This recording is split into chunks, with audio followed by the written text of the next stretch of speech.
Madami-dami na nga ang nag-PPM kung ano-ano nga ba ang ginagamit ko sa aking pagtitinda, kaya tara samahan niyo akong mag-restock at mag-refill na aking paninda ngayong araw.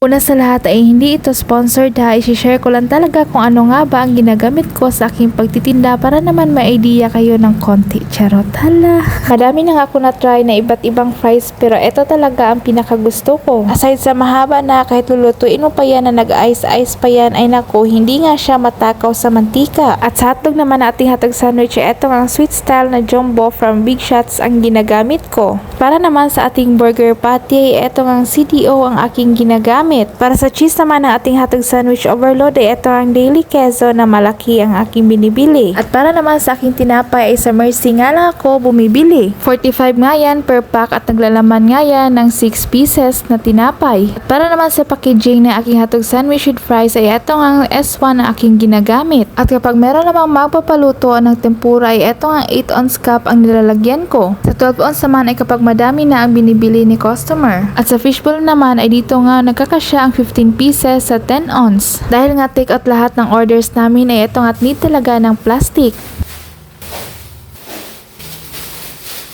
Fast forward, na-arrange ko na nga lahat ng mga pinamili ko kaya eto na nga at magre-refill na naman tayo. Yun ngang mahaba ay tempura ngayon at sa JNC ko ngayon nabili kasama nitong kikiam at ng fishball. At sa siomay naman ay eto ang holiday na beef siomay ang ginagamit ko. Na-try ko na nga ang pork dito pero mas nagustuhan ko nga ang beef kasi nga mabango kapag ipiprito mo tapos malinamnam. Charot. Ay pakita ko na nga ito kanina pero this time ay closer look na nga. Charot.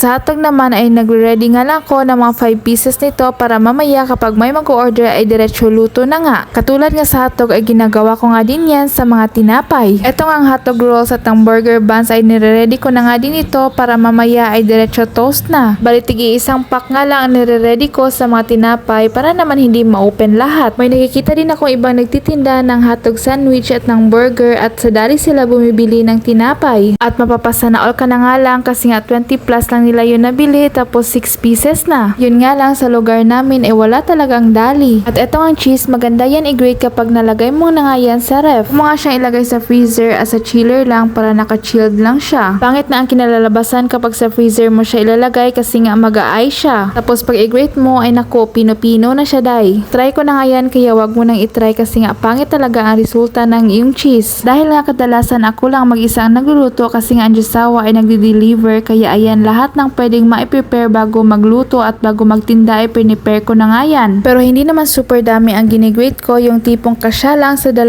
hanggang 3 tinapay ay goods na yan. Di naman ginigrate lahat, pang backup lang talaga yan.